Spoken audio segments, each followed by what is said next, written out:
Hello everybody and welcome to Blockchain Expert. In this video, I'll be walking you through a project where we'll create a bank account, specifically a bank account that can support joint accounts. What I mean by that is we'll have our traditional bank account functions like depositing and withdrawing. However, we'll make it so that users can create accounts with multiple addresses or multiple owners. Now, this will mean that each owner will have to approve a withdrawal request before you can actually take funds out of the bank account. So kind of emulating, a joint bank account that you might have with roommates or friends or parents or whatever it may be. And this will give us kind of an advanced smart contract that we can write, deploy, test, and then write a very basic front end to interact with. So that's what this project is going to be about, a joint bank account. Going through this, you're going to learn how to use hard hat. Again, we've talked about that in the past, but this is really going to show you how to use it for a real development project. We're going to test the contracts. You'll learn more about how testing works, and then we'll write a basic front end to interact with the smart contract, and you can go and kind of extend that front end and add more to it afterwards once I show you how to get started with that. All right, so with that said, let's go ahead and get started. Now, I'm inside of Visual Studio Code here, and I've opened up a folder called Bank Account. So you can do this wherever you want, and I'll also note that all of the code that is written in this video will be available to download from a GitHub repository, and there should be a button that allows you to download this as a zip folder as well. So if you ever get stuck, feel free to download that code and reference it. That'll be on the Blockchain Expert website. Anyways, to get started here, go inside of a folder, ideally open up VS Code or some other code editor, and we're going to type the following command to initialize a new NPM repository or a new NPM kind of package or project. So I'm going to type npm init here. You need Node.js for this command to work. I'm going to assume you guys all have that installed. Okay, so I'm just going to run through the defaults here, and yes, that is okay, and we should see a package JSON file pops up. Next, what we're going to do is install hardhat. So I'm going to say npm install -- save dev, and then this is going to be hardhat like that. This should install hardhat for us. All right, so now that we have hardhat installed, we are going to initialize a hardhat project by typing npx and then hardhat like this. That should run us through kind of the project setup. I'm going to create this using JavaScript, and the project root is going to be where I am right now, so I will hit enter. Do I want to add a get ignore? Yes. And we need to install some dependencies. Okay, so here it says you need to install these dependencies. So I'm going to copy this line. I'm going to paste this in here and install those. All right, perfect. So all of that is installed, and now we can actually go and start writing some code. So as you may recall, we're going to put our code inside of the contracts folder. Notice here that it says lock.sol. Let me just zoom in a bit here so you guys can see this easier. What I'm going to do is actually create a new file, and I'm going to call this bankaccount.sol. And I'm going to delete this lock file because we no longer need this in the project. So this is kind of just a template directory, right? That came with, a template for deploying and a template for testing. We'll work off of those later, but for now, we're just going to work on the main contract. Okay, so we're inside of our contracts folder. And the first thing we need to do inside of our bank account contract is write our pragma line. So I'm going to say pragma solidity, and then this is going to be greater than or equal to 0.4.22. and less than or equal to 0.8.17. Now, really, you can put any compiler versions here that you want. This is just what we've been using throughout a lot of the different videos in this course, so I'm going to stick with it here. Next, we need to write our bank account contract. So I'm going to say contract bank account like so.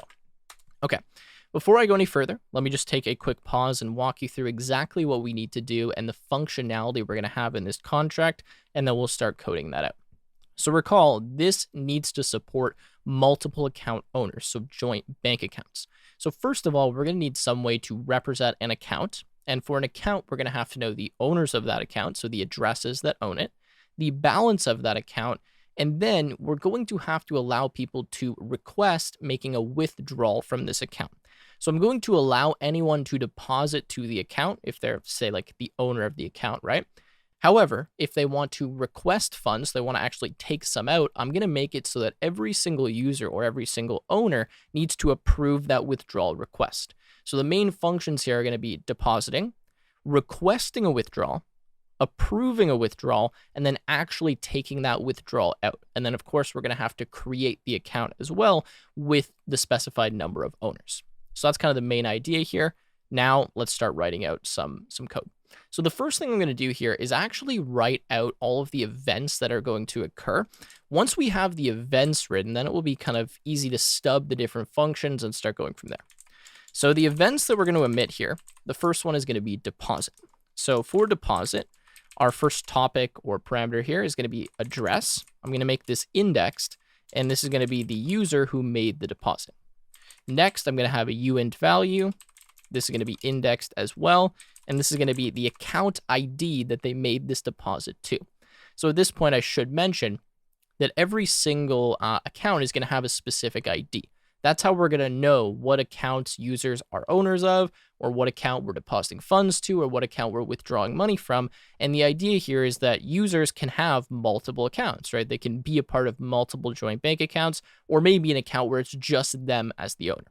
So we need a unique ID for all of that. Okay, so we have, let's spell this correctly, a uint indexed account ID, and then we're going to have a uint value, which is the amount they deposited, and a uint timestamp, which is going to be the block timestamp. Perfect. So I think that is all right. After deposit, we're going to have a withdraw request. Now for this, we're going to have address, indexed, and then this is going to be the user who requested the withdrawal. We're going to have the uint, and then this is going to be indexed account ID. And then we are going to have the uint. Again, we'll make this indexed. This will be the withdraw ID. Then we're going to have uint amount.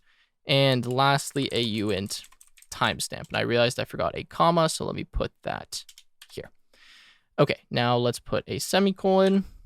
And I think this should be good. Okay, looks good to me. All right, so I'm just going to save and have that auto-formatted and quickly talk about this withdraw ID. So for every single account, there's going to be multiple withdrawal requests that could be sent, right? Multiple people could be withdrawing funds or attempting to withdraw funds at the same time. So just like we have an ID for every single account, we're going to have an ID for every single individual withdraw. That's why I'm putting a withdraw ID here. All right, now after we have the withdrawal request, we're going to have the withdraw. So this is actually a successful withdrawal after it's been approved and we accept the money. So this again will be a uint that is indexed with the withdraw ID, and then uint, and this will be a timestamp like so.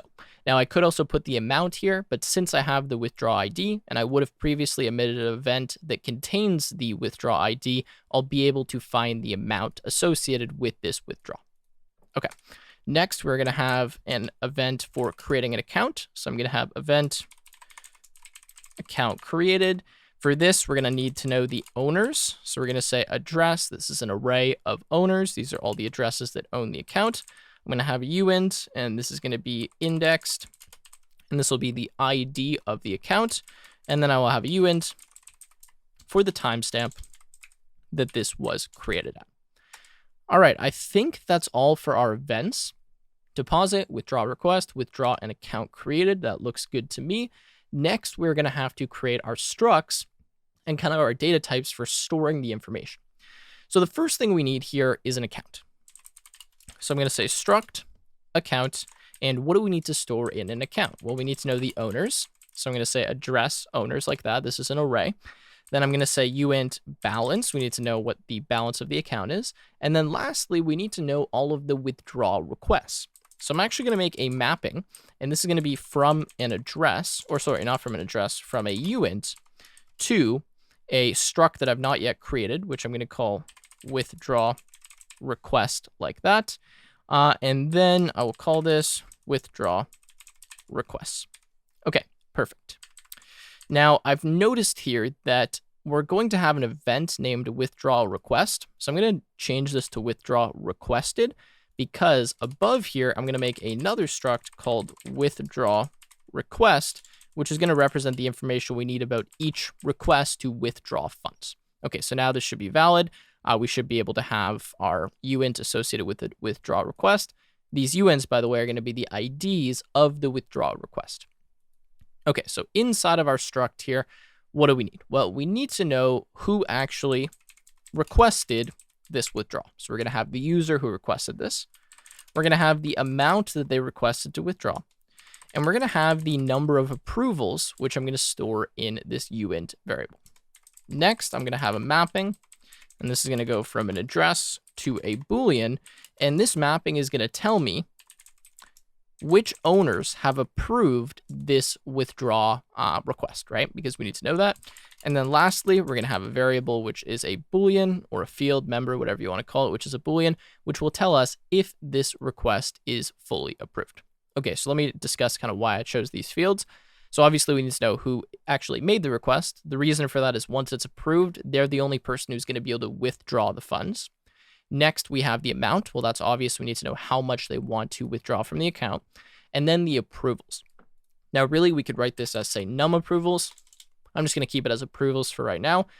This is what we're going to check to determine if the request is fully approved or not, right? Once the approvals is equal to the number of owners, then we know that this request is fully approved.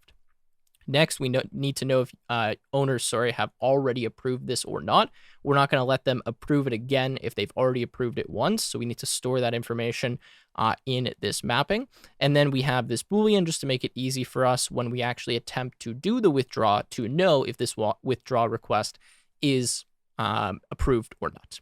Okay, perfect. So we have our withdrawal request and we have our accounts. Now that we have that, we actually need a way to associate IDs, so account IDs and withdraw IDs, with these two structs. So what I'm going to do is make a mapping, and the first mapping is going to be a uint to an account, and this will be our accounts. So just like we've done previously in a lot of the previous videos, we have some mapping, and we have an ID that is associated with a struct, and that's how we'll grab these different structs. Okay, next I'm going to have a mapping, which is going to be an address to a uint array. Now, the uint array here is going to store IDs of the accounts that users own. So I'm going to have user accounts here. Now, the reason for this is each user needs to know which accounts they are an owner of. Because you'll see when we create an account, what will happen is one person will create the account and they can set as many owners as they want to set. So that means that you could be a part of an account even though you didn't create it. Hence, you might not know the ID unless you come back to the contract and ask, hey, what accounts have I been added to? So you'll see how that works in a second, but these will just be all the IDs of accounts this user is an owner of. Okay, now I think that's all we actually need. However, I do want to create two other variables here for kind of creating the IDs for our accounts and for our withdrawals. So I'm going to have uint, and this is going to be the next account ID. And then I'm going to have a uint, and this is going to be the next withdraw ID. Now, every account ID and every withdraw ID will be unique. So every time we make a new withdrawal or make a new account, we're going to increment this value. So then the next account will have an ID that is one larger, or the next withdrawal will have an ID again that is one larger. So now that we've done all of this, we can start kind of stubbing out the different functions that we're going to need. And then I guess we can write some of the modifiers and just go from there and write the smart contract. So the first function we're going to need is the deposit function. Now for the deposit function, we need to know what account we're depositing to. So I'm going to have uint account ID. And again, that's because each user can potentially have multiple accounts. So they need to specify this when they send funds to the contract. Now, this is going to be an external payable function because we need to actually accept funds. And here, we'll write some code, but we won't do that right now. We're just stubbing all the functions. Okay, after we have deposit, we're going to write a function that allows us to create an account. So I'm going to say function create account, and this is going to take in all of the owners of the account. So I'm going to say address, call data, and then I'll actually say other owners. And the reason I'll specify other owners is because the person who calls this function will automatically be an owner of this account. So this is the other owners associated with them, okay? Now this is going to be an external function. And the reason I'm making this external is because I don't expect this to be called from inside of the contract. There's no reason why we would need to call this internally. So to save a little bit of gas, I can make this an external function. And obviously the deposit function, this needs to be external because it is payable.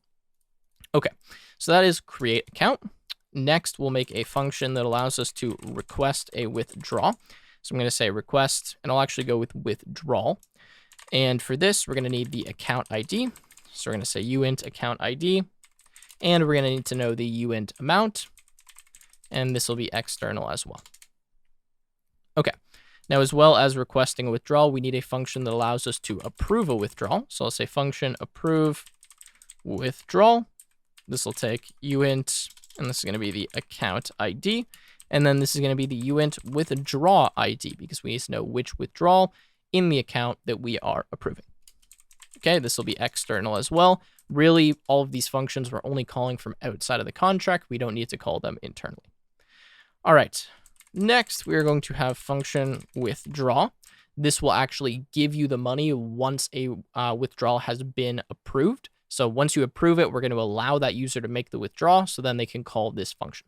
So for the withdrawal, we're going to have a uint account ID and a uint withdraw ID, so we know which withdrawal we are referencing.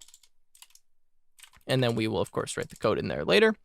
And now we have a few getter functions that we're going to write just to make our code a little bit easier to work with from outside of the smart contract and to understand what's going on. So I'm going to say function get balance. This will take a uint account ID. I'll actually make this a public view that returns a uint value. And the reason I'll make it public is so that we can call this to get the balance of an account from within the smart contract. Next, I will have get owners. So I'll have function get owners like this, uint, and then this will be an account ID. This will be a public view that returns an address array. This address array can be inside of memory, and this will tell us what owners are associated with an account. Next, we're going to have a function that gets us the approvals for a withdrawal. So I'm going to say get approvals like this. We're going to take a uint account ID and a uint withdraw ID. This again will be a public view that returns, and this will be a uint value. Again, this is the number of approvals, not who's approved. And then lastly, we're going to have a function called get accounts, and this will be a public view that returns a uint array that represents the IDs of accounts that this user is an owner of. All right, so let me just specify this as memory. And now we have stubbed all of our functions. So just as a note here, this is what I kind of like to do before I start writing any code. I like to stub everything out, write all of my events, write all of my types, and now I have a very clear picture of what it is that I actually need to do, and I can tackle one function at a time going forward. So let's do that. Let's start tackling some functions. And as we do this, we're going to be writing some modifiers because it's likely that a lot of the preconditions we have, we're going to have to reuse for multiple functions. And I'll also kind of explain a few other restrictions we may want to put on some of these functions, like having owners have a maximum numbers of accounts, maximum number of withdrawals, stuff along those lines. Okay. So let's go to the deposit function first. This will probably be one of the simplest functions. And inside of here, what we're going to do is simply say accounts at account ID dot balance is plus equal whatever the value is that was associated with this transaction. Fairly straightforward, just whatever account ID they want to deposit to will allow them to do that. However, the one thing we probably want to check here is that the user who's making this deposit is an owner of the account that they're depositing to. Otherwise, we probably want to revert this and not allow them to do that. So we want to write a modifier here that's going to specify or tell us if they are actually an owner of the account. So we're going to say modifier account owner. To know if you're an owner of an account, we need to know what the account is. So we're going to say uint account ID. And then we will have our underscore. But before we do that, we're going to require that this user is an account owner. Now, to check that, we actually need to loop through all of the owners of this account and see if they're one of these owners, right? We need to use a for loop to do this. So actually, let me get rid of this require statement. And I'm going to say bool is owner is equal to false. And actually, I could just do bool is owner like that. And now I'm going to say for, and I'm going to start looping through all of the owners of the account. So this is going to be address, or sorry, uint idx. idx is less than accounts at account ID dot owners dot length. I'm going to say idx plus plus. And then here inside of the if statement, if I do this correctly, I need to say if accounts, and this is going to be at the account ID dot owners at the IDX, because we're looping through all the owners, is equal to the message dot sender.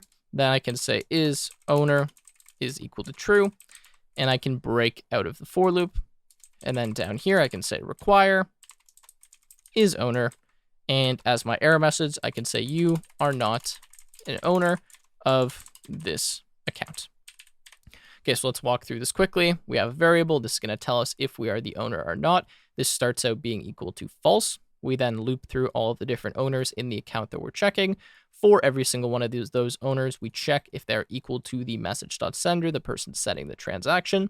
If they are, okay, then they are one of the owners. So we'll say is owner is equal to true, and we will break out of this loop. Perfect. Now we need to actually use the modifier. So I'm going to tack that on to my deposit function by saying account owner, and then passing my account ID like so.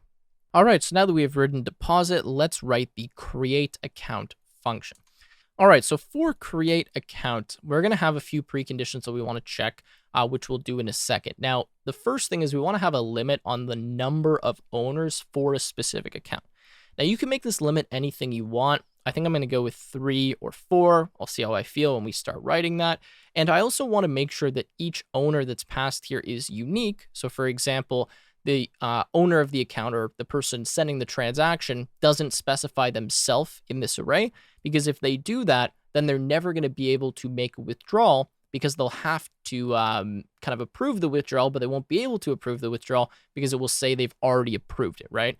If we need 2 approvals, but there's only 1 real owner, but it's listing that there's 2 owners and they're the same address, we're going to run into an issue. So you'll see what I mean, but that's what we're going to do. We're going to kind of validate all of the owners. We also want to make sure that each owner doesn't own too many other accounts. So we're going to make a limit on it so that each owner can only have a maximum of 3 other accounts. So in total, they can have just 3 accounts with this smart contract. Now, there is potentially some flaws with that, because since other people can add you as an owner to their account, people could kind of sabotage you and make a bunch of accounts with you in them so that you can't create your own account. However, I just will show you this limit because it's interesting to see how you code this, and then if you want to remove it, you can go ahead and do that. Okay, sorry for a lot of talking, but this is a complicated function, so let's go ahead and get started. So let's assume that we have valid owners, which we'll write the modifier for in a second. But I'm going to say address memory owners is equal to a new address, and we're going to say this is other owners dot length plus 1. Now, the reason I'm doing this is that I need to create an array that contains all of my owners. Now, one of the owners is going to be the creator or sender of the transaction. The other ones will be the ones that are part of this array. So what I'll do is create a new array that is 1 slot larger than the size of this array, so I can then add myself, the person who created the transaction, into this array. Okay, so I'm going to say owners, and then this is going to be at other owners.length is equal to message.sender. Now, what this is going to do is make it so that message.sender, which let's just call that me, the person making the transaction, is the last element in the array that contains all of the owners. And then the other 2 elements right now are actually blank. I will add those in once I verify that these owners are correct, that I can actually add them in, that they don't have too many accounts. Okay. Next, what I'm going to do is get the ID that I'm going to be using for my account. So I'm going to say uint ID is equal to the next account ID. Just copy that into a variable. And now I'm going to loop through every single owner, and I'm going to make sure that they don't already have 3 accounts. If they do, then I'm going to not allow them to create another one. So I'm going to say for uint, and then this will be IDX. IDX is less than the owners.length, which is this array that we've just created. Then I will say IDX plus plus. Okay. Now I'm going to say if IDX is less than owners.length minus 1, then I'm going to say owners at IDX is equal to other owners at IDX. Now, what this line is doing, or this block is doing, is copying the owners from this array into the new array that we've just created. We already have our self in there, hence why we're having this -1 here, so we don't include our self kind of a second time, and we don't get an index out of bounds exception. We're just copying the other owners into this new owners array. Okay, so we copy them in, and then we're going to say if user accounts at owners at IDX. Now this is going to work, and this isn't going to give us the 0 address because we've just copied the address from other owners into owners. So now we'll have a valid address here, and we'll check this for all of them, including ourself, including message.center. So we're going to say if this dot length is greater than 2, which really means it's equal to 3 or larger, then we are going to revert, and the error is going to be each user can have a max of 3 accounts. Okay, so that's what I was talking about. We're going to go now into user accounts, which is going to contain an array that specifies all of the accounts that this user is an owner of. We're going to check if they are the owner of 3 already. If they are, we're going to revert. Otherwise, we're going to say user accounts, and then this is going to be owners at IDX dot push, and then we're going to push the ID. Okay, perfect. Now, the reason why it's valid for us to do this is that if we revert later on, so let's say that we push the first owner, we push the second owner, or we push this ID for the first owner and for the second owner, and then the last owner does have a maximum number of accounts, then whatever we did here is going to revert, right? Hence the revert keyword. So you might think, oh, you have to do this in a separate for loop, but no, you don't, because revert will revert the transaction state if this is ever called. All right, now that we have done that, we're going to say accounts at ID, which is the ID that we got here, is equal to, or sorry, dot owners is equal to owners. And then we're going to say next account ID plus plus, and we're going to omit that account was created with IDs, or with owners, sorry, with this ID, and with the block dot timestamp. Perfect. Now we have completed the create account function. We just need to write the modifier to validate our owners before we go through this whole process. All right, so just to clarify here, what we actually did with this for loop is we just checked if each user already had a maximum number of accounts or not. If they did, then we didn't allow them to create this new account, at least with one of those people as an owner. We have not yet, though, validated if each address inside of this list is unique and if they have like the appropriate number of owners. So in this case, we're going to limit it so that you can have 4 owners maximum per account. We haven't yet checked that, but we're going to check that inside of a modifier. So I'm going to write another modifier here. I'm going to say modifier valid owners, and this is going to take in a address, and this will be in memory. And actually, we can make this in call data. Call data is fine, and we'll call this owners. Okay. So inside of here, first thing we're going to check is that the number of owners is valid, right? So we're going to say require, and this is going to be owners.length. I'll actually say +1 because this will be the other owners array that we pass, right? And I'll say that this is maximum of 4 owners per account. And that reminds me, I need to say this is less than or equal to 4. Okay, so we'll make sure that they have a max of 4 owners for each account. Now that we do that, we need to make sure that there's no duplicated owners inside of this array. Now, to do that, we need to iterate over this array actually 2 times using a nested for loop to check for duplicates. So I'm going to say for, this is going to be uint idx, or actually we'll go with I. We'll say I is less than the owners.length. We'll say I++. Now we'll say for uint j, say j is less than owners.length, and actually j is going to be equal to I plus 1. And then we're going to say j++, and then we're going to go here, and we're going to say if owners at I is equal to owners at j, then we are going to revert and say no duplicate owners, and let me add my semicolon here. All right, so Let's make this owners. And now let's put our underscore. And I think we are good with this modifier. Now, what is wrong here? Am I spelling owners correctly? Oh, I have this L here. Okay, let's get rid of that. All right, so let me just run through what we did. We checked, obviously, that we have the appropriate number of owners. Then we loop through the owners array one time, loop through it a second time. But the reason we're using this second for loop is for every single owner, we need to look forward in the array and see if any of the other elements are equal to this owner. Hence why I'm saying j is equal to I plus 1. Kind of your traditional algorithm style question here for checking for a duplicate. Now we just continue to do that using this nested for loop. If we find a duplicate owner, then we revert. Otherwise, all is good, and we call the original function. Okay, so let's put valid owners here, and let's pass to this other owners. Perfect. All right, so we've now finished deposit and create account. Now we need to write request withdraw. Now we already have one of the modifiers that we need for this function, which is that the person requesting the withdraw for this account is actually the account owner. So I'm going to put that here. I'm going to say, what do we call this? Account owner with 2 C's.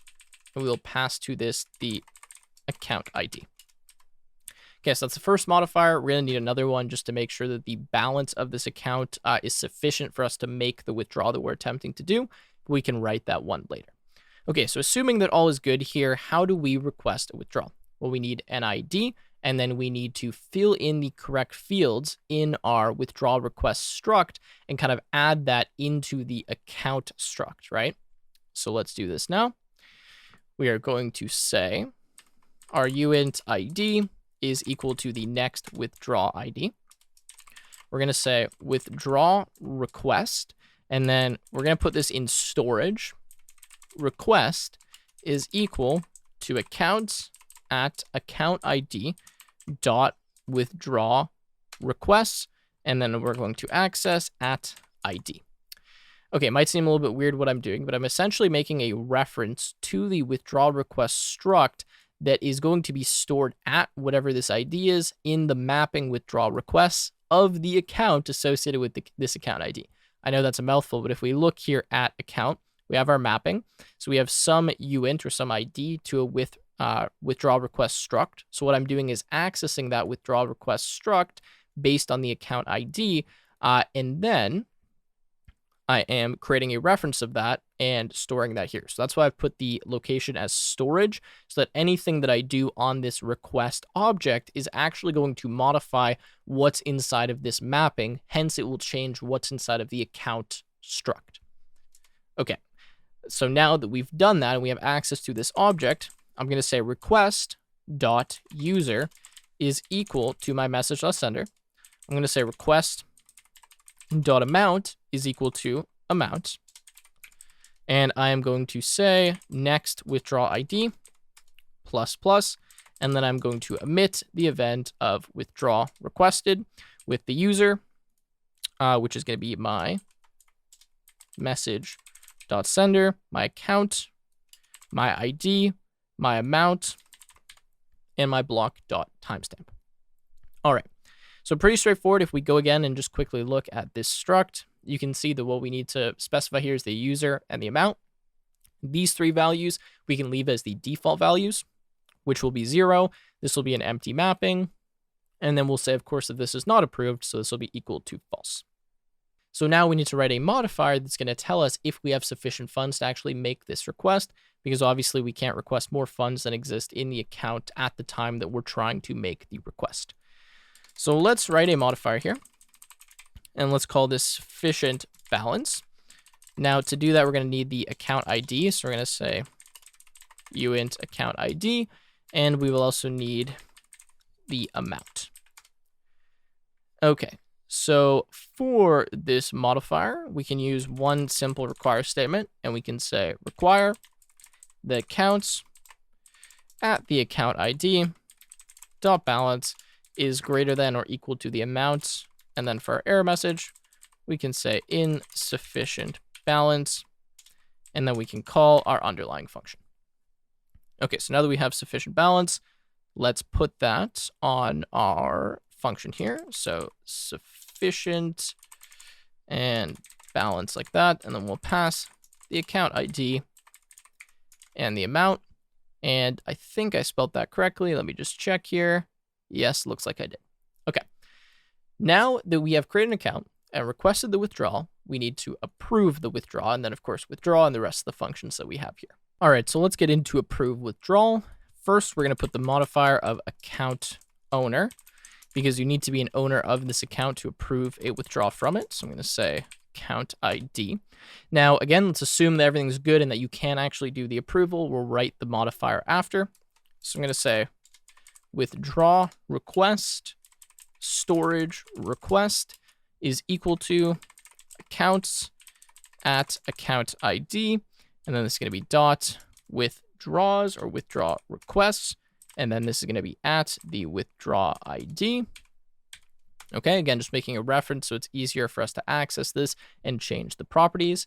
Now I'm going to say request dot approvals plus plus, and I'm going to say request dot owners approved, and then this is going to be at the message dot sender is equal to true. And now I'm going to check if the request is fully approved. So to approve the request, right, what I'm doing is I'm incrementing the number of approvals that we have. Again, I'm assuming that at this point we can actually approve the request. And then I'm going to say, okay, this owner has approved it. Now what I need to check after I do this is if this owner was the last required approval. If that's the case, we need to mark this request as approved. So I'm going to say if request.approvals is equal to accounts at account ID dot owners dot length minus 1. I'll talk about that in a second. Then we're going to say request dot approved is equal to true. Okay. The reason I'm checking is if the number of approvals is equal to the length of owners minus 1 is because the length of owners includes the owner who made this request. Now, whoever makes the request implicitly approves the request. We don't need them to call approve withdrawal when they are the one who made the request. Obviously, they want that to go through. So we only need to check the number of approvals is equal to the number of total owners minus 1. That means that all other owners have approved the request, and then we can mark it as approved. Perfect. Now that we've done this, let's write the modifier that tells us if this user can actually approve the request. So if they are an account owner, that's great, but they may have already approved the request may already be approved. They may be the owner of the request or the person who created the request. In that case, we don't want them to approve it. There's a lot of kind of edge cases, right, that we need to check. So we're going to write a modifier here, and we're going to call this modifier can approve. So say modifier can approve, and what we need here is the account ID and the withdraw ID. All right. Now that we have this, the first thing that we want to check is if this request is already approved or not. If it's already approved, we don't want to let them approve it. There's not any point in doing that. So I'm going to say if not, account ID dot withdraw requests at withdraw ID dot approved. So I'm making sure it is not approved. Otherwise, I will say this request is already approved. Okay, so that's the first thing we need to require. Next thing is that we need to make sure the user sending this, approval is not the person who made the withdrawal request. So I'm going to say require that accounts at account ID dot withdraw requests at withdraw ID dot user does not equal message dot sender. If it does, we'll say you cannot approve this request. Okay. Next, we're going to make sure that the request actually exists, and I'll describe how this works in a second, but let's say if accounts at account ID dot withdraw requests at withdraw ID, very repetitive, dot user does not equal address 0. Then we'll say this request does not exist. Perfect. Now, the reason I'm checking this here is because if the address is 0, right? So if the user is the 0 address, that means we've not yet created this withdrawal request. The reason we know that is as soon as we create it, we're going to mark the user of that request as whoever sent the request, which will never be the 0 address. So if you see the 0 address, we haven't yet created this, and that's kind of what I'm checking here. Okay, great. Next, I'm going to say require, and we're going to make sure you have not already approved this. We're going to say accounts, and actually, let's copy this and just save ourselves a second here. Okay, paste that here. Dot owners approved. This is going to be at message.sender. And if this is not the case, then we're going to say you have already approved this request. Okay, perfect. Then I'm going to put underscore and my semicolon, and now I've written this modifier. So we're checking if it is not already approved, if you are not the person who created it, if this request exists, and then lastly, if you have not already approved it. If that's the case, you can approve. So let's put can approve now on our function. Okay, can approve, count ID, and withdraw ID, and let's spell this correctly. Okay, so approve withdrawal is done. Now we need withdraw. Now to withdraw, we need to check a few things. First, again, you need to be the account owner. So we're going to say account owner and then account ID. You also need to be the withdraw owner. And in fact, now that I think about it, there's no reason we need to check account owner if we're going to be checking if you are the withdraw owner. So we'll actually remove that and we'll just do it with the withdraw owner. We also need to check if this request is already approved before you can withdraw. So we're going to do that using two modifiers, which we'll do in a second. Okay. Now let's assume that you can actually make the withdrawal. First thing that we need to do is make sure that we have sufficient balance to make this withdrawal.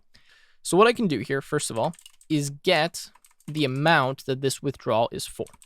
So I'm going to say uint amount at accounts, account ID, dot withdraw requests at the withdraw ID, dot amount. Now, the reason I need to check the amount here is because when we tried to create the withdrawal request, or when we did create the withdrawal request, we know that at that point in time, we did have sufficient balance. However, since we can have multiple withdrawal requests at the same time, it's possible that other requests have since been approved and money has been withdrawn from the account. And now when we try to process this request, we no longer have sufficient balance. So we need to actually check this twice. Once when we try to do the withdrawal request, and now when we actually try to perform the withdrawal after the request has been approved. Okay, so I'm going to say require that let's actually say accounts at account ID dot balance is greater than or equal to the amount. Otherwise, I'll say insufficient balance. Now, I will mention that I could have made this a modifier, but I think it's fine to leave it as a require statement the way that I have it now, because I do actually need to use this amount variable, so I don't want to have to kind of write it multiple times if I don't need to. Okay, so now that I have that, I'm going to say accounts at account ID dot balance minus equals amount. Remember, it's important that you subtract the balance before you actually send the transaction.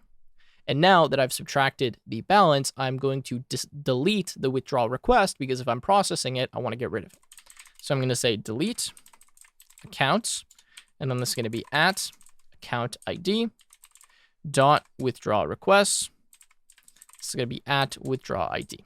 Now, when I delete this, what actually happens is I just reset all of the values to their default values, right? So if we go and look at our withdraw request struct, we'll see that what we're going to do is clear the user, clear the amount, clear the approvals, clear the owners approved, and clear approved. And what that will mean is if we try to do something with our withdrawal request in the future, say we try to approve it after it's already been approved and we've already withdrawn, then what you'll see is that we won't be able to do that. It will say the request does not exist because we deleted it, which means we reset the user to be the 0 address. So then our modifier no longer allows us to approve that.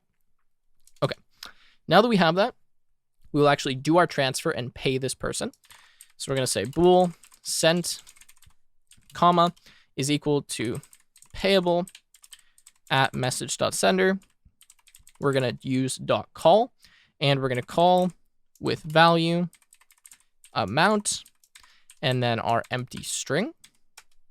And then we're going to require that this was successful. So I'm going to say require sent. And then I'm going to emit the withdraw event. And this is going to be with withdraw ID and block.timestamp. Okay, so this is all we need to actually perform the withdraw. We require we have a sufficient balance. We then subtract from that balance whatever the amount is we're about to withdraw. We delete our withdrawal request, and then we go here and we actually send the money. Now, again, it's important that we delete this, and one of the reasons it's important that we do this is so we cannot try to withdraw the same withdrawal request multiple times. So now we need to write our modifiers for kind of the precondition checks. So we're going to write the modifier that tells us if we are the withdraw owner. So let's do that first of all. Let's say modifier. And actually, let's just do can withdraw as our modifier. For this, we want to take in a uint account ID and a uint withdraw ID. Okay, so let's do that here. And this needs to be lowercase. My apologies. All right, so first thing we need to check is that we are the owner of this withdraw.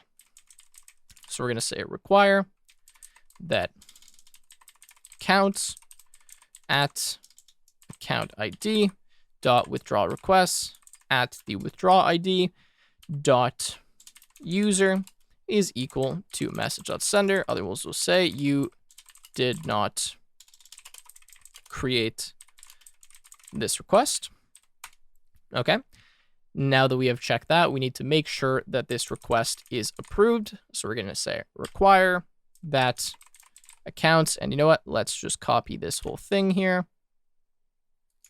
And then dot approved is equal to true. And actually, I don't need to write the equals. I can just write approved like that. And then I will say this request is not approved. Perfect.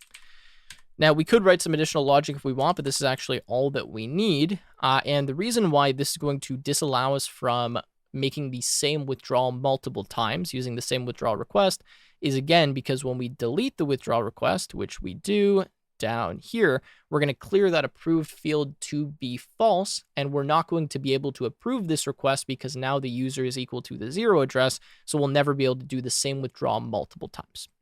All right. Now let's put our modifier here, which is going to say can withdraw.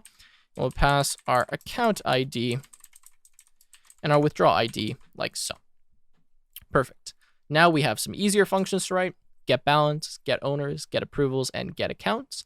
If we want to get the balance of an account, then what we can do is actually just steal this right here and say return accounts, account ID dot balance. That reminds me that if I wanted to, I could actually call this get balance function here rather than using this line, but I'm not going to do that. I'll just leave it the way it is. To get the owners of an account, we're going to do a similar thing, except rather than returning the balance, we're going to return the owners. Now, if we want to get the approvals of a withdraw ID, we want to say return accounts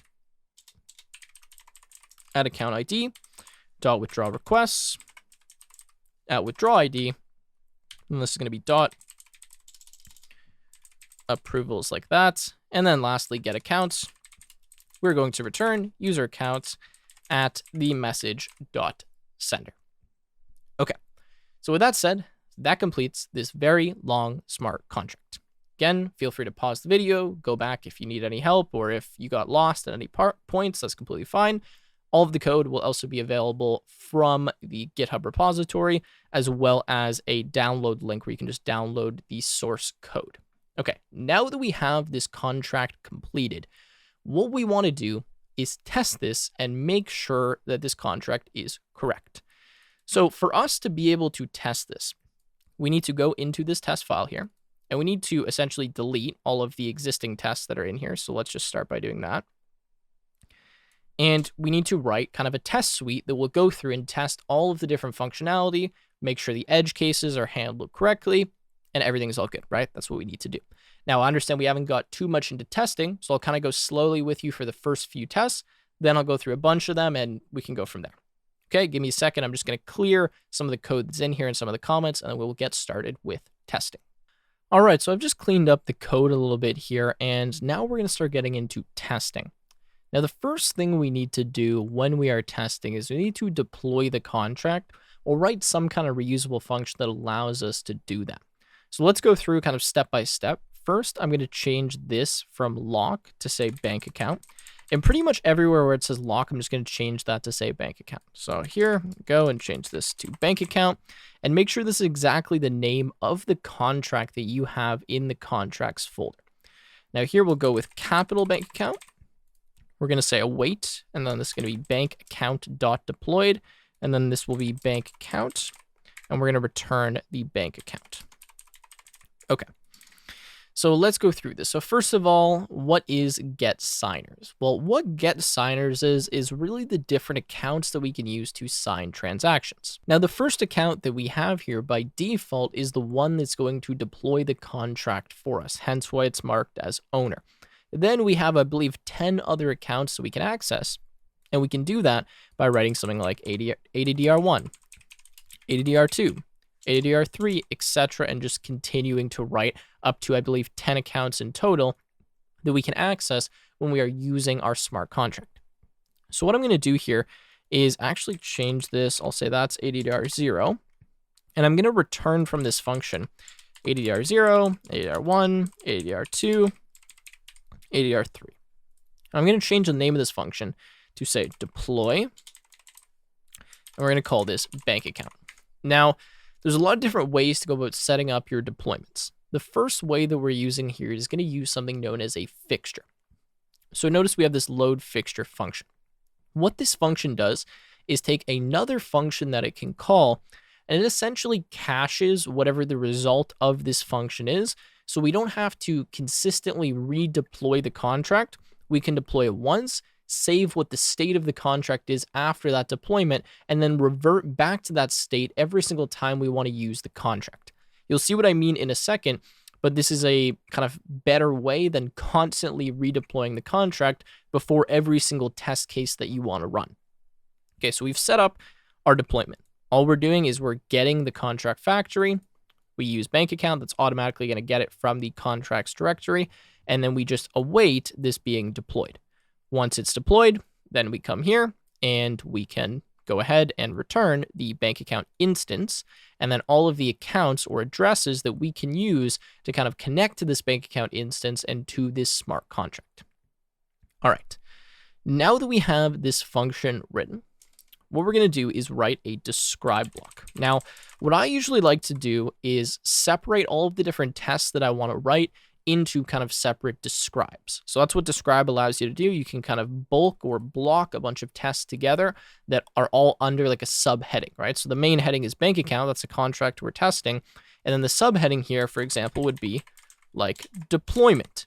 So all of the tests that I'm going to put inside of this describe block are going to be related to deployment. So for the first test, I'm just going to say it should, and then this is going to be deploy without error. Okay. And then I'm going to put an asynchronous function here. And inside of this asynchronous function, I'm going to say await load fixture and then deploy contract. What I call is deploy bank account. And we're not going to call the deploy bank account. So again, load fixture is going to call this function if it's not been called before, or simply give us these return values without having to recalculate them every single time that this initial function is called. Okay, so this is our first test. We're just essentially deploying the contract, and we just want to make sure this works. If an error occurs, it's automatically going to fail this test. If an error doesn't occur, it's automatically going to pass, so I don't need to write anything else. I can just put it like this. Next, we are going to write another describe, and this is going to be for creating an account. Now, when we create an account, there's many different things that can happen, right? So let's go and have a look at this here. If we go to create account, we can fail valid owners, or we can fail if this account already has multiple other accounts, or this, owner already has multiple other accounts. So there's a lot of different ways that this function can fail, and we essentially want to test every single possible case that we can. So we want to test first, okay, is this successful? Can we create an account with 1 owner, 2 owner, 3 owner, 4 owner, etc.? Then we want to test and make sure it doesn't let us create an account with duplicate owners, doesn't let us create an account with too many owners, doesn't let us create an account where 1 owner already has 3 accounts, etc. Right? Let me just fix this so this says max. So those are kind of all the edge cases we want to go through. And I just realized that we need to change the name of this to say bank account. Okay. So now that we've done that, let's start writing some of these test cases. So first test case, we're going to say it should allow creating a single user account. Okay, and we're going to put an async function. Now, in case you haven't kind of got it at this point, describe is what you're like blocking different test cases into, and then it is one individual test case. So I'm saying it should deploy without error. It should allow creating a single user account. You can kind of write these however you want, but you want to be descriptive in what it is that your test case is doing, and it's easy to organize them when you have these describe blocks. And you can use as many of these as you want and kind of nest them inside of each other. All right, so for this first test case here, what we need to do is say const bank account, and then this is going to be addr1 is equal to await load fixture. And for load fixture, we're going to pass the function deploy bank account. Now remember, we're returning bank account addr0, 1, 2, 3, and we're actually going to return one more as well, because we're going to need that in a second. So I'm simply grabbing the 2 elements that I actually want, which is, we're going to go with address 0 and bank account. And now that I have the instance of my smart contract, I can use this to try to create an account. So I'm going to say bank account dot connect. I'm going to connect this to address 0. I'm going to put in a wait before this as well. And then I'm going to say dot create account. So when I connect this to an account, that means that I'm going to use this account to send the transaction to this function. And then to this function, I pass as a JavaScript object or JavaScript objects, whatever the required parameters are. So in this case, I want to create an account with just 1 single user. So I'll pass an empty array for the other addresses or the other owners. Okay, so I wait that to happen. Now, after that happens, what I'm going to do is call a function that will tell me what accounts this owner has, so that, or this address has, so I know if this was actually successful or not. So I'm going to say const, and then this will be, let's go, accounts is equal to, and then bank account dot connect addr0 dot, and then this is going to be get accounts. And now what I'm going to do is I'm going to say expect accounts dot length dot to, and then, this is going to be dot to dot equal, and then 1. Okay, so this is how you actually make kind of like an assertion. You're checking if something is the case. So I'm expecting this value here to equal 1. And I'll show you a bunch of other matchers you can use. That's what this is referred to. Like these are matchers. You could, for example, do to not equal 1, right? That's another example of one you could do. Okay, so this is test case number 1. Before I get ahead of myself and go any further, I want to show you how we actually test this. So to test this, I'm going to bring up the code here. I'm going to cd into my project. Now, I'm actually already inside of the project, which is bank account, so that's fine. And I'm going to run npx hardhat test. Now, when I do that, it's automatically going to test all of the test files that are inside of my test folder. Okay, so we're getting an error here. And let's see what's happening. It says should deploy without error. Okay, good. And then it says should allow creating a single user account. Expected undefined to equal 1. Okay, so what that means is that I most likely spelt this function wrong or it doesn't exist. So let me have a quick look here and see. Okay, so get accounts does exist. That's fine. For some reason, though, accounts.length is not equal to 0. So let's just quickly console.log our accounts, and let's see what we're actually getting here. Okay, so if we look at the log here, it says promise pending. Okay, so that is the issue. We forgot to say await here. So I'm going to await that request to be sent to the smart contract. Let me just clear this and rerun. And hopefully now this test should be successful. Okay, so there you go. We can see that it's now successful. So this was before a promise that had not yet resolved, hence why this test was failing. Now that I have awaited the result of the promise, it is all good and the test is passing. Okay, so that is test case number 1. Next test case, I'm going to copy this one for, and I'm going to say should allow creating what's called a double user account. All right, so now we want to grab, as well as address 0, address 1. Now remember that since we're continually calling this function, every single test case, we're kind of starting with a fresh contract that does not have the state from the previous contract, or from the previous test, sorry.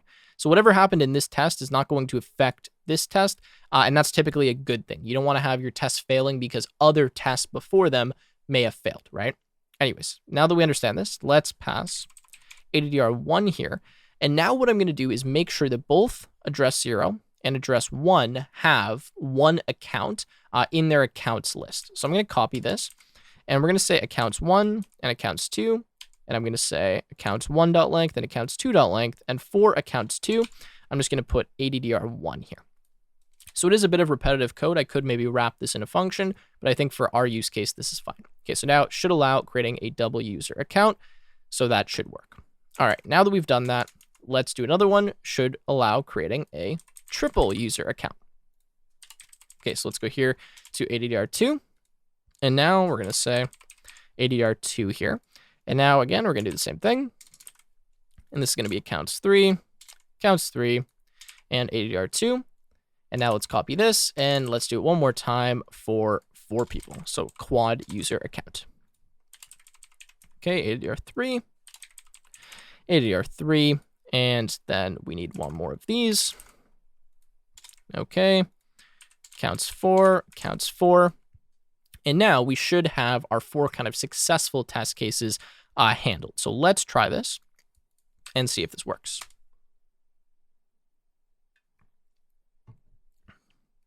All right, so we got an issue here. It said invalid address or ENS name.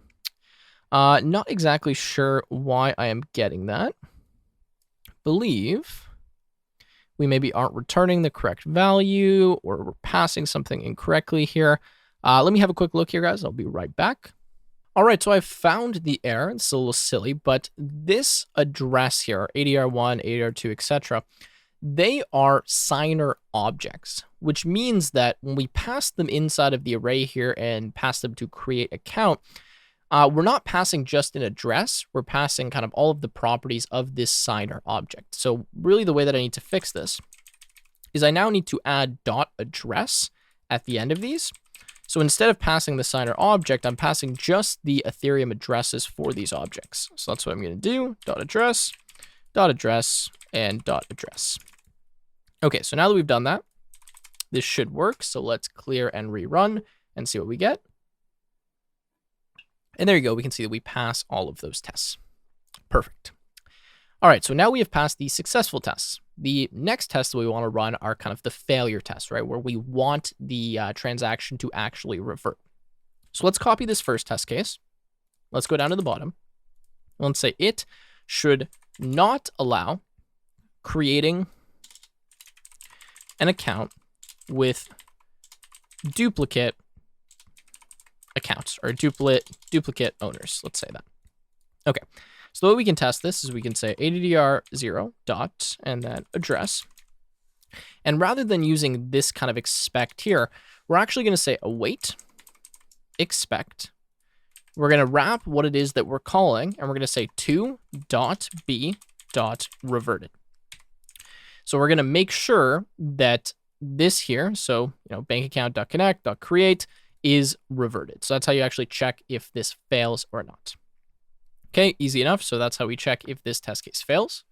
Now we're going to do another one, and we're going to make sure that this test case fails if we pass too many owners. So it should not allow creating an account with 4 or with 5 owners. So let's do that.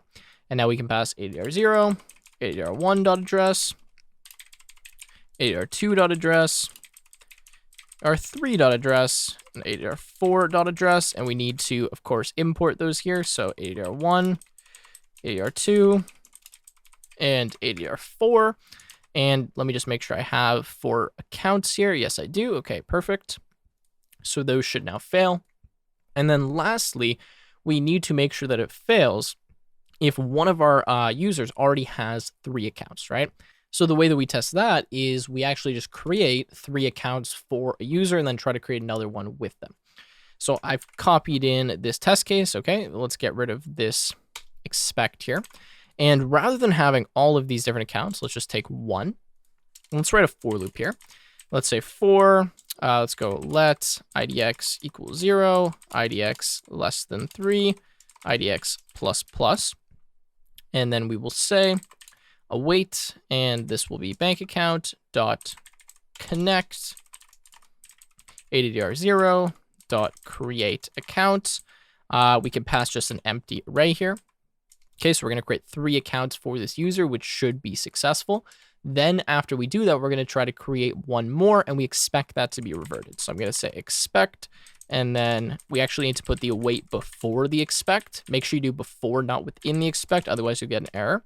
And I'm going to say bankaccount.connect, addr0.create account. And again, with an empty array, I'm going to expect this to be reverted. Okay. Now we should have all of the test cases we need that should be failing. So let's actually run this and make sure this works again. And let's see what we get. Okay, so we actually got one error here. It said should not allow creating an account with duplicate owners.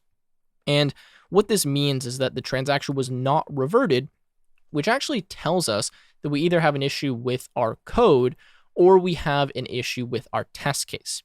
Now, I actually think that we have an issue with our code, and notice that we have addr0 that's connected, and we pass addr0.address, and that actually allowed us to create an account. Now, that should not be the case, so let's go to bank account, and let's check why that is failing, which is going to be in our modifier, or why this, I guess, is succeeding. All right, so this is our modifier, valid owners, and remember that valid owners is being called with the array of addresses that we are passing to the function. Now, when we do this kind of double for loop here, we actually don't check if any of the addresses that we're looping through are equal to the message.sender, which should not be in this array, right? The kind of creator of the account, the person who sent the transaction, is not in this array. And what that means is that we're not checking if they are duplicated in the array. So the way that we need to fix this is we can just go actually up here, and we can say if, and this is going to be owners at I equals message.sender. Then again, we can just revert and say no duplicate owners. So that should hopefully now fix our problem for us. Again, the issue being we were only looking through the addresses that were passed in the array. We're not comparing them to the person who tried to create the account, so that address could actually exist 2 times, which we don't want. So this should now fix it. And that's exactly why we write test cases. So let's go here now and run this and see if that fixes our problem. And there you go. It looks like that was indeed the fix. Now we have written all of the test cases we need for creating an account. Okay. Now, obviously, this is pretty tedious. There's a lot of test cases we can write. I will continue to write them with you, but of course, feel free to fast forward in the video, download all of the test cases from GitHub, or do whatever you please. But I will continue going through them just so that you understand kind of all of the different matchers and ways that you can write different test cases. So for our next kind of suite of cases here, this is going to be related to depositing, which I have spelled horribly wrong. Okay, that's better. So for depositing, we just need to make sure that when we deposit, the correct balance is reflected in the account, and that we can only deposit to an account that we are an owner of. Okay, now, since there's going to be a lot of times where we need to have a account already created for us, rather than me constantly kind of creating that account and then trying to do something with it, I'm going to write another function here. So what I'm actually going to do is copy this function here. I'm going to paste this. I'm going to say deploy bank account with accounts. And I'm going to take in here the number of owners, which I'm going to say is equal to 1. I'm going to take in a deposit amount, which I'm going to say by default is equal to 0. And I'm going to say withdrawal amount like this, which I'm going to use in a second, is equal to an empty array. So the idea behind this function is that later, in a bunch of test cases we're going to write, we're not going to want to have to keep repetitively creating new accounts, depositing money in the account, setting up withdrawals. So we're going to write a function that can do this for us, so we can already start with kind of a setup contract and then perform operations on it, which will make our test case simpler. So what I'm going to do here is say const like this is equal to, and I'm going to say await load fixture, and I'm going to load the fixture of deploy bank account. So I'm going to use this existing function to deploy the bank account contract. Now that I've done that, I'm going to create an account with the number of owners specified here that is passed to the function. So I'm going to say const addresses is equal to, and then I'm going to say if owners is equal to 2, then addresses is equal to, and we'll say addr1 dot address. Okay, we'll say else if owners is equal to 3, then addresses equals addr1 dot address and addr2 dot address. And I'll say else if owners is equal to 4, then addresses equals addr1 dot address, addr2 dot address, and addr3 dot address. Okay, now I'm just going to clean up my if statements so they're all kind of in one line here. Okay, that looks good to me. And the reason I'm only going up to 4 is because I know we're going to have a maximum of 4 addresses or 4 owners for an account. Okay, now that I've done that, I'm going to check if the deposit amount is greater than 0. So if deposit is greater than 0, I'm going to say await bank account dot connect. I'm going to connect this to address 0, and I'm going to say dot deposit, and I'm going to deposit 0, and then this is going to be value deposit dot to string. Okay, let me explain this for a second. So when we make a deposit, we need to deposit to an account number. Since I will be creating an account, which actually I realized I forgot to do, so I'm going to do that right here. I'm going to say await bank account dot connect addr0 dot create account, and then I'm going to pass the addresses. Okay, so when I create an account, the first account ID is going to be 0. So if I have a deposit value greater than 0, then I'm going to deposit to account 0, whatever that value is. However, I need to convert this value to a string. It's actually expected that you pass a string value when you are kind of sending Ether here. And this is how you do that when you're calling a function.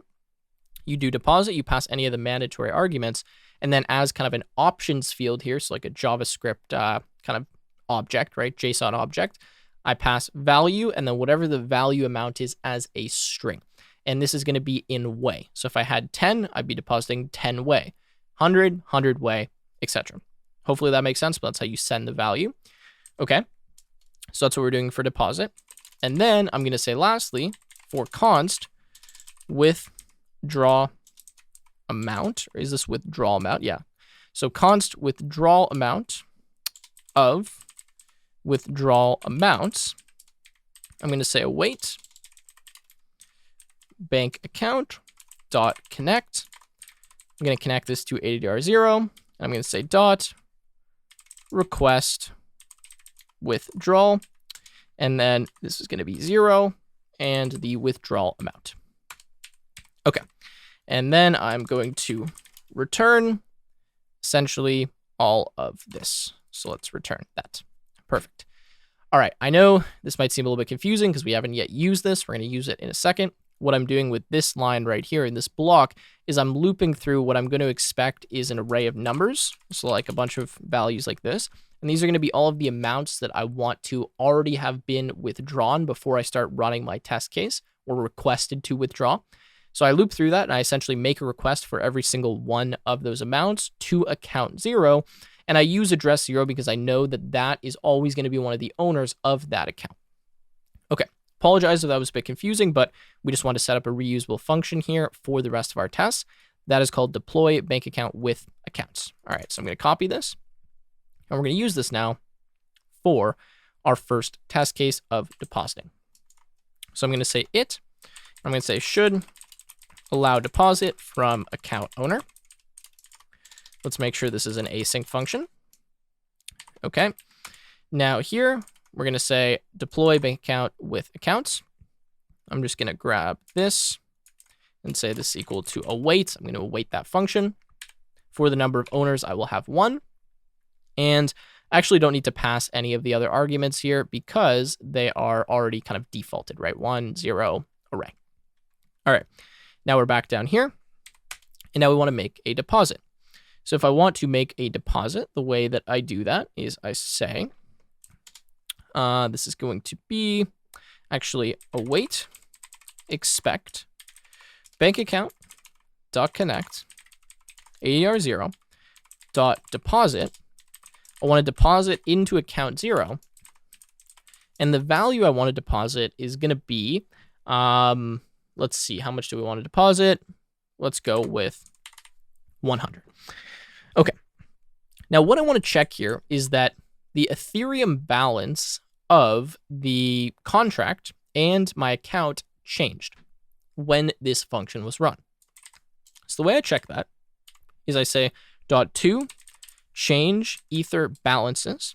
So what this matcher is going to do is it's going to check that the Ethereum balance of multiple accounts changed by whatever value we pass. So what I'm going to specify here is bank account and ADR0. And then I'm going to say that I want the balance of the bank account contract to have gone up by 100 and the balance of my account ADR0 to have been decreased by 100. So when I specify this, they're kind of matching up, right? 100 bank account, negative 100 ADR0. And this is going to tell me if those balances were changed by running this smart contract function. So that's how this works. Hopefully that's clear. Yeah, that's what we want. Okay, now that we've done that, I'm going to copy this. And I'm going to say should not allow deposit from non-account owner. I'm going to put ADR1 here. ADR1. Let's get rid of this. I'm going to say to be reverted. Perfect. All right, so let's run our code and see if this works. Okay, let's see. And there we go. So now all of our test cases are passing. So now we know how to create an account. We know how to deposit. Now we need to request withdrawals. We need to actually withdraw. And then we can call, I guess, some of our getter functions if we want to test that out, and all should be good. All right, so I'm going to make another describe here. I'm going to say describe withdraw. And then I'm going to put a function here. And inside of here, I'm going to do another describe. In fact, I'm going to do 2 of them. The first one is going to be request a withdraw. Okay. The next is going to be approve a withdraw. And then the last is going to be actually making the withdrawal. So we're going to say describe make withdraw. Okay, so now we have kind of the 3 subheadings to this subheading, and let's start with requesting a withdrawal. So the first thing that I want to check here is that a user who is an account owner can make a request to withdraw. So I'm going to say account owner can request withdraw.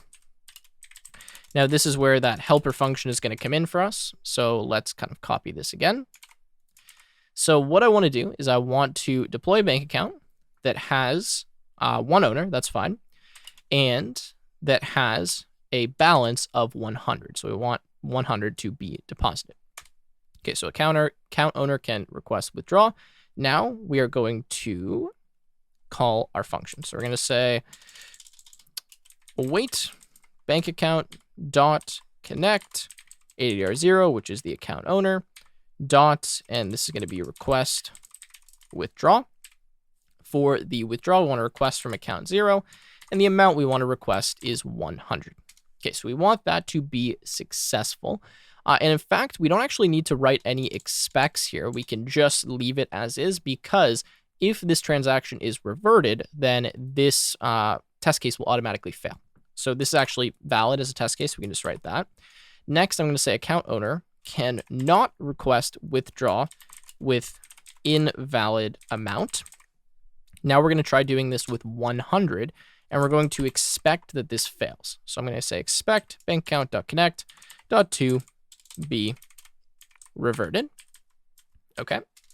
And now we need to write a few other ones where we can't request a withdraw if we are, say, not the account owner. So let's copy this in. I'm going to say non-account owner cannot request withdraw. Okay, so let's take in ADR1. Let's connect ADR1. Let's pass a valid balance of, say, 90. But again, we want to expect this to fail because we are not one of the account owners. So to be reverted. And notice that there's some more kind of matches you can use here, but we only care if it's reverted. We don't really care the reason why. And lastly here, we want to check that we can actually make multiple withdrawals. Again, kind of an edge case, we want to make sure that one user can do multiple withdrawals at the same time. So the way we do that is let's change this now to ADR0.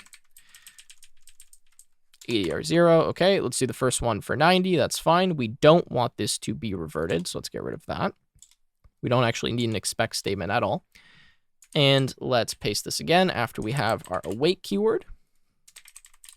And let's make sure that they can do 2 withdrawals in a row. Perfect, so I think that should be it for requesting a withdrawal. Let's run our code and see if this works. Okay, so we got an error here. It says bank account request withdraw is not a function. Okay, let's see what I called that function then if that is not the name. Going down here, request withdrawal. Okay, so that's the issue. Let's just fix that. Request withdrawal, withdrawal, withdrawal, withdrawal. Okay, let's run it now and see if this is all good. And we got an error. Account owner can request withdraw. Okay, so it's saying that this failed. So let's see why that failed. Okay, here, oh, well, that is not request withdrawal. That is request withdrawal. Okay, let's run it one more time. And it should be good now. Let's see. And there we go. We pass all of our test cases. Perfect. Okay, now that we have requested a withdraw, let's approve a withdrawal. All right, so for our first test case here, we're going to say should allow account owner to approve withdraw. Let's make this an async function and go from here. I'm just going to copy this line. So let's have a bank account. This time, let's have 2 owners. We can have 100 deposited, that's fine. And then let's have a withdrawal amount of 100. So remember, this is going to actually request a withdrawal for us. So we'll already have one set up. And then all we have to do in here is test the approval. Okay. So inside of here, let's say await bank account dot connect. I actually want to connect to ADR1 because that is not the creator of the withdrawal. Remember, account 0 is going to be creating that. And then I'm going to say dot approve withdrawal. And I'm going to approve withdrawal 00, so account 0 withdrawal number 0, because that'll be the first withdrawal created. And then we're going to say expect, and I'm going to say await. Notice this time that I am putting the await inside, not outside. When I am awaiting if something's reverted or not, I put it outside. When I'm awaiting the value of something, which is what I'm going to do here, I put it inside. So I'm saying expect await. And then bank account dot connect ADR1 dot, and we're going to say get approvals. We want to get approvals of 00. We want to expect that to equal 1. So after this, to make sure that works, we're just going to call the get approval function, and that should return to us 1. And I can actually remove the connect here, since this will work no matter if we are an owner of the account or not. Okay, so that should allow us to approve a single, approval, or single withdrawal request, sorry. Let's copy this, paste this, and now let's do some of the cases where we can't approve. So should not allow account. So should not allow non-account owner to approve withdrawal. So now we just take in ADR2, which will not be one of the 2 owners of this account. Connect to that. And we'll expect this to be reverted. Say await, expect, and then .2 dot, if we can type this properly, .b reverted. Okay, looks good to me. Let's copy this. Let's make sure the same user cannot approve the request multiple times. Should not allow owner to approve withdrawal multiple times. Okay, so we can connect this one. And actually, let me just copy this. And for the first time, we won't expect it to be reverted, but the second time we try to approve it, we will expect it to be reverted. So that makes sense to me. Okay, let's make this ADDR1. And then lastly, we want to make sure the person who made the request cannot approve that request. So we're going to say should not allow creator of request to approve request. Now we know the creator is ADDR0. So let's take this, replace this with ADDR0, and now we should be all good. Okay, hopefully this is clear, but again, we're setting it up so that we have two owners. We have 100 deposited. We make a withdrawal request for 100. We successfully approve it here, and then for the rest of the test cases, we should not be able to approve it, hence why we're expecting these transactions to be reverted. All right, so let's run our code. Okay, and we got an issue. It says assignment to constant variable.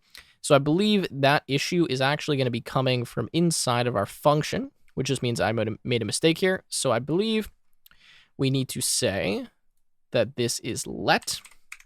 So let addresses, because we are changing addresses here when we have multiple owners. That looks like that was the case. So let's go here and run it and see if that fixed our problem. Okay, there we go. So we requested a withdrawal, approved a withdrawal, all looks good.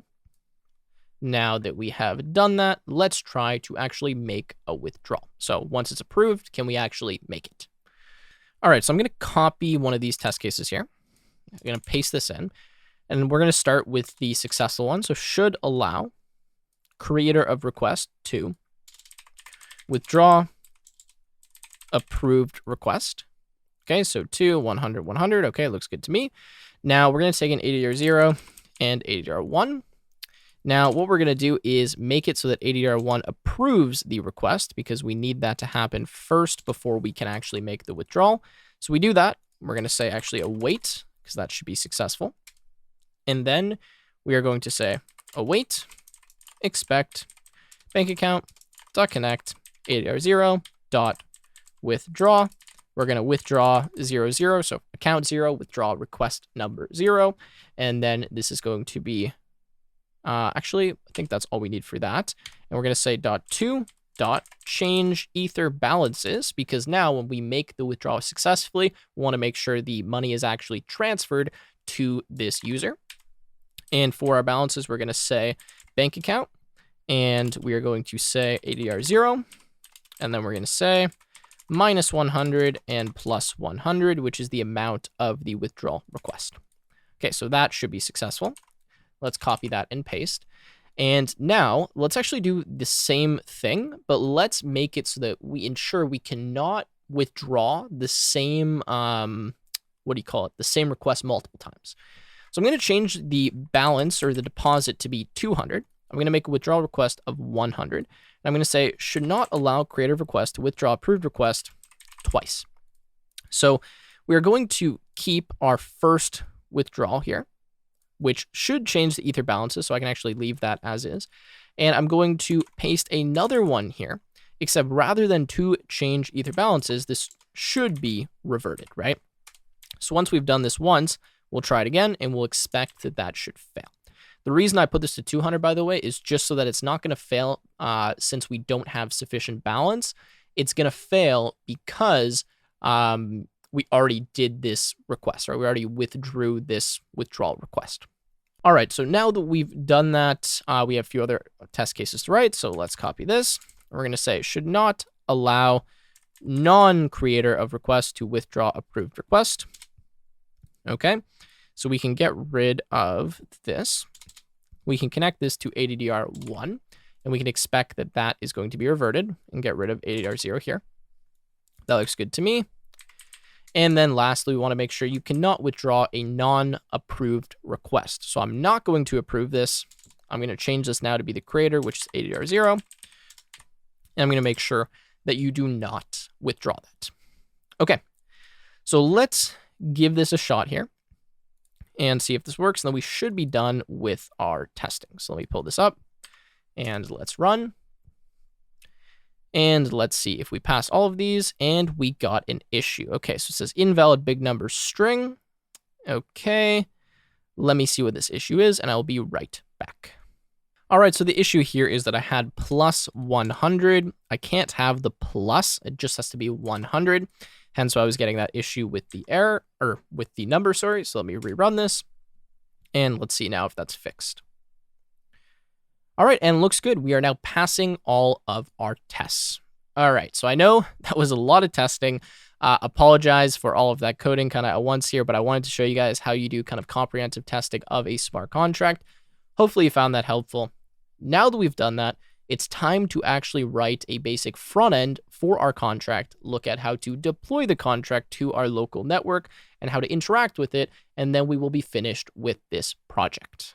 All right, so the first thing we actually need to do before we can write our front end is we need to write our deploy script for deploying our smart contract.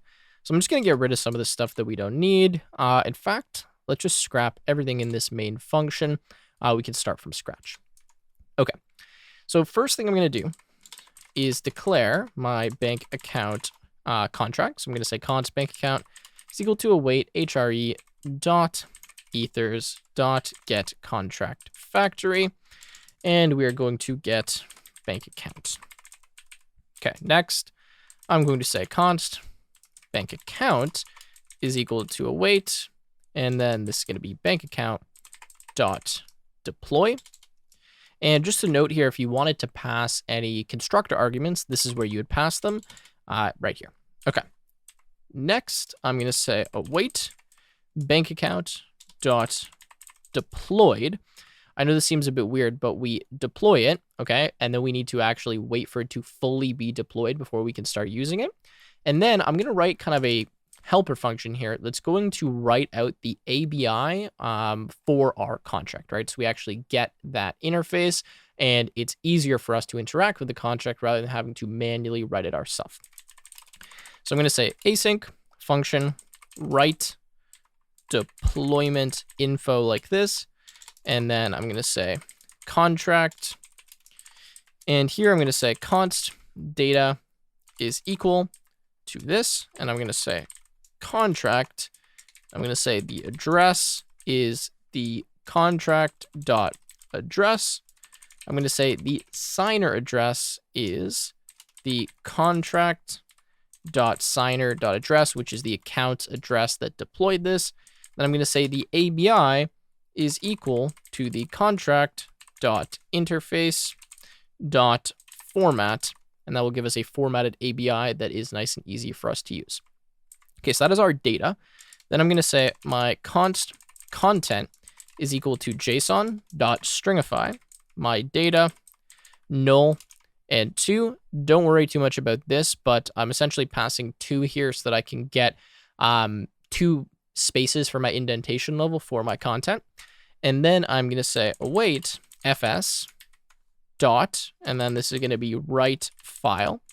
And I'm going to write the file to deployment dot JSON. What I'm going to write is content, and then my encoding is going to be UTF-8. All right. Then up here, I'm now going to await my write deployment info. I'm going to pass to this my bank account. And up here, I'm going to say const fs is equal to require. And I'm going to require fs / promises, which should already be installed. Okay. What this helper function is going to do is write our contract information to a JSON file so that when we actually want to interact with it, it's very easy to do that. And I'll show you now actually how we run this deployment script, because what the flow is going to be is run our deployment script, then we're going to run our front end where we can then interact with the smart contract once it's deployed on our network. So as you may recall from the hard hat lesson, the first thing we need to do is run a local hard hat node. Now this node is really going to act as our blockchain network. So I'm going to say npx hard hat node. That's going to run, let's say, a node instance here on the left side. And notice it gives us a bunch of accounts, private keys, all this kind of stuff. Okay, now I'm going to split my terminal. And on the right side, I'm going to say npx hard hat run dash dash network localhost, and then I'm going to say scripts slash deploy .js. And I think I might have to do ./scripts. Now this is where our deploy script is. So that's a script I'm running, and I'm saying I want to run this on the localhost network. Okay, let me click enter here, and let's see if this works. And there we go. So notice that you can see the contract was deployed here. And then if I look, I have a deployment.json file where I get my address, my signer address, and my ABI, making it so I no longer have to manually write this out. Perfect. Now that we've done that, let's start writing the front end. So I'm going to make a new folder called front end. Inside of here, I'm going to make my base.html, and I'm going to make my script.js.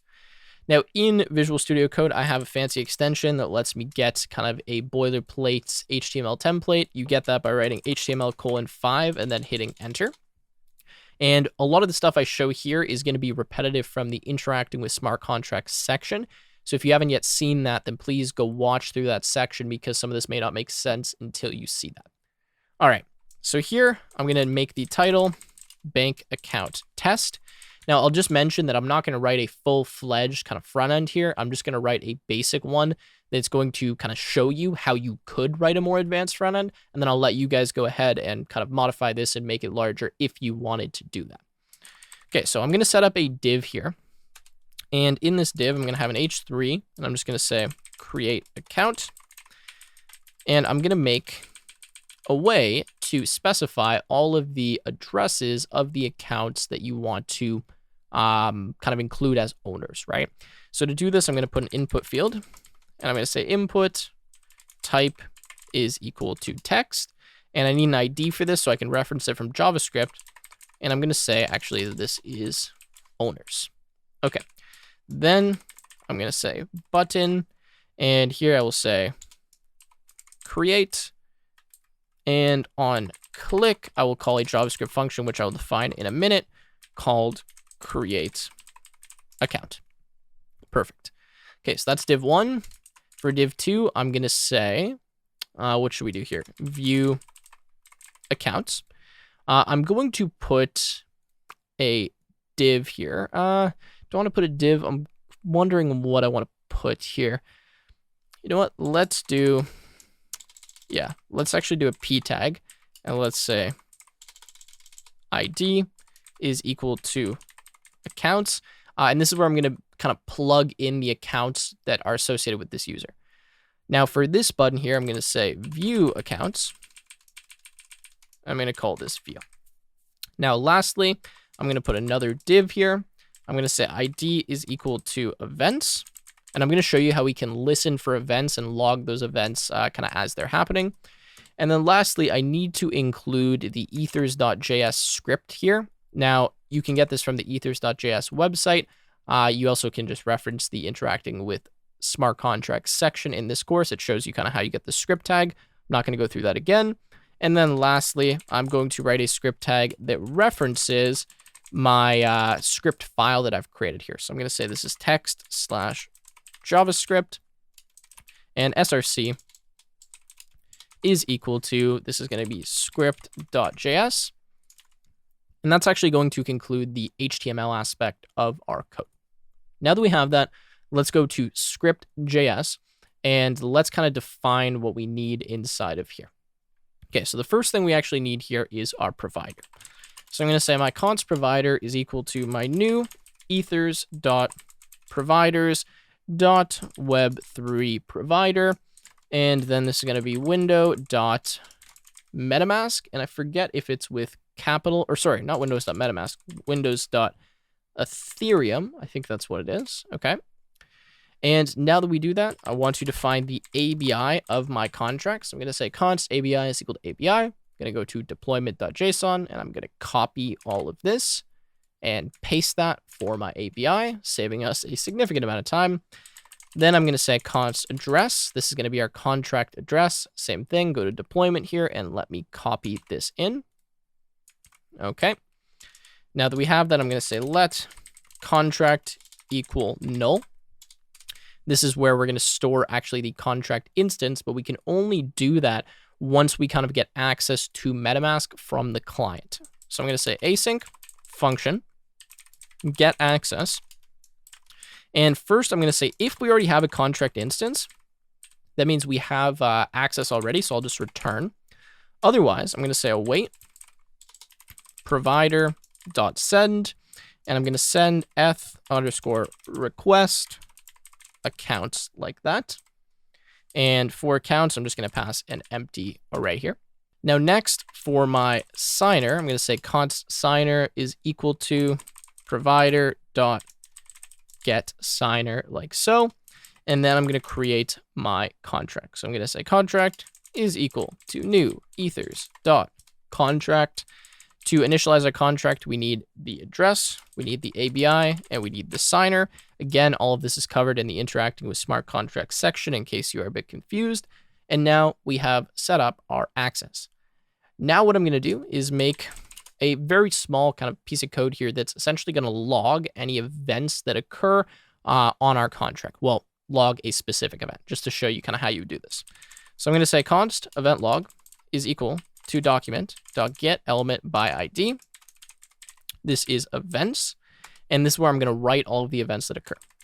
Then I'm going to say contract.on. This is how you listen for an event. I'm going to say account created like so.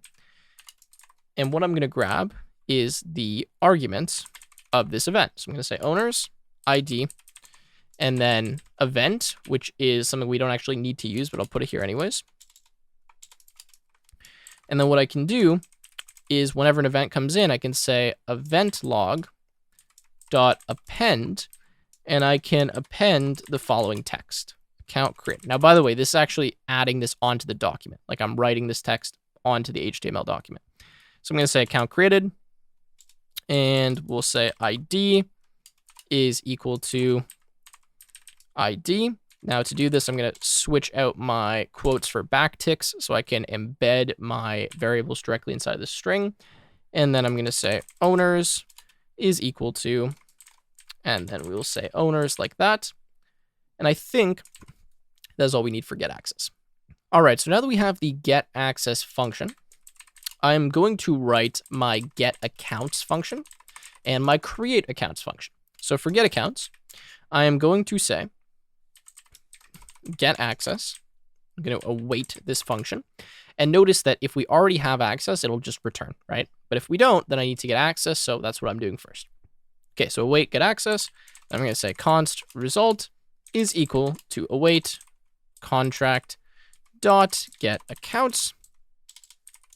Okay, and I'm going to say document dot get element by ID. And I got to look at what I called this. I called this accounts. Okay, so we'll put accounts here. Dot inner HTML is equal to the result. Okay, so that's how we get accounts. And actually, this is, I believe, view accounts. So we'll change it to the correct name. And then we have another one for create account here. Okay, so for create account, same thing. We want to get access. And then we want to actually grab all of the account owners. So I'm going to do this. I'm going to say const owners is equal to document.get element by ID. I'm going to get the owner's ID, and then I'm going to say dot inner text dot split at a comma. The reason I'm going to split at a comma is I'm going to expect that they pass in comma separated values. And I'll show you a fancy JavaScript trick to get rid of any empty strings in our array here. Is to use dot filter and to just filter out objects like this. So I'm going to say n like that, and then I'm going to say await contract dot create account. I'm going to pass the owners. I'm going to say dot then, and then I'm going to alert success. Okay, I know I went quickly here, but this is what we need to create account, view accounts, and to get our access. So when we create account, we get our access. Then we go and we look at the owners field, which is an input field. We're expecting comma separated values for the different kind of owners of the account. We grab those, pass those to create account. And then once that is complete, we kind of log to the screen with an alert statement. Yes, this was successful. Okay, let's give this a shot and see if this works. Now remember that when we run this code, we need to use our live server. So I have go live here. Again, in the interacting with smart contract section, I show you that in VS Code, you can install the extension called live server, so you can actually run this. So I'm going to live server my HTML. Let's get that up and running. Okay, and now I have my document. Now let's go to inspect here and go to console. And let's see if we get any errors. Requires not defined, cannot load resource. Let's see, what is the issue with script? Okay, ethers equals require hard hat. I can get rid of that in script.js. Okay, so let's get rid of that. Go back here and refresh. Okay, that looks better. Now, let's start by viewing accounts. When I do that, it's going to pop open MetaMask and connect to the hard hat network. Let me wait for that to finish, then I'll be right back. All right, so I've connected to hard hat. Now, again, remember from the hard hat video that to get your accounts here in MetaMask, you go to VS Code. You go here and you grab the private keys and import those into MetaMask. I'm not going to show you how to do that again, but if you want, just grab account 0, account 1, whatever one you want, grab the private key, put that into MetaMask.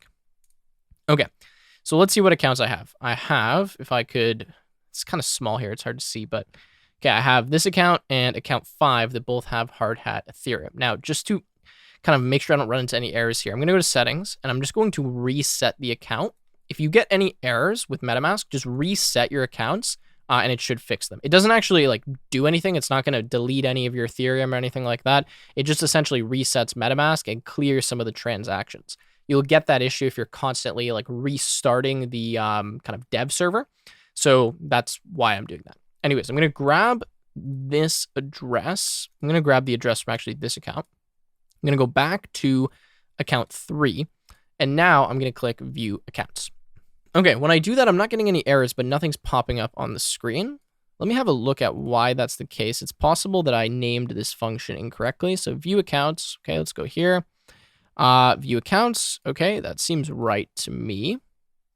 Now, document.innerHTML is equal to result. I guess there is no result, and so it's not showing us anything in the inner HTML. Let me just console.log the result here and see if that's going to give us anything. Okay, so go here, refresh, view accounts, and okay, it's giving us an empty array. Fine, that's as we expect.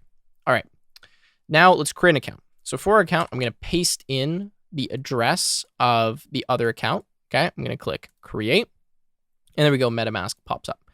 Now it's saying we're sending a transaction. Do we want to confirm this? Yes, I do. So I'm going to confirm and success. Okay, so now we're going to have to wait a second, but if I wait and hit view accounts, now notice that I get account 0. Now I can actually create another account, and there you go. Okay, account created just popped in here as one of the events that occurred on the smart contract. So let me actually create another one here. Okay, so create account. Let's confirm this and success. Okay, and there you go. Another account pops in.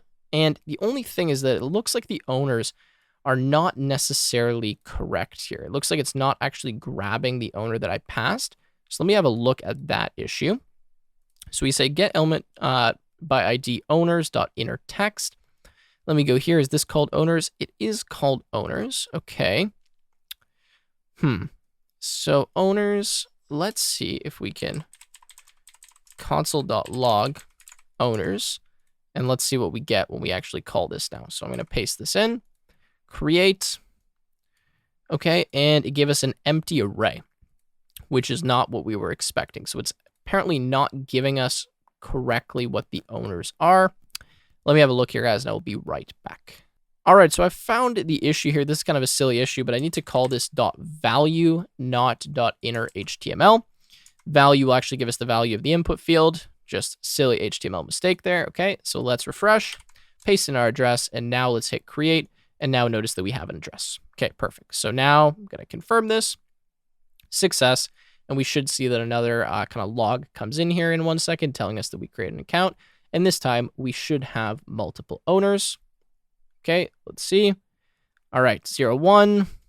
Okay, give it a second here to actually be created, and there you go. We can see that we now have our 3 values here, so 0, 1, and 2, and the log just came in, owners equals, and then we have our 2 owners. They're kind of squished together, but you get the point.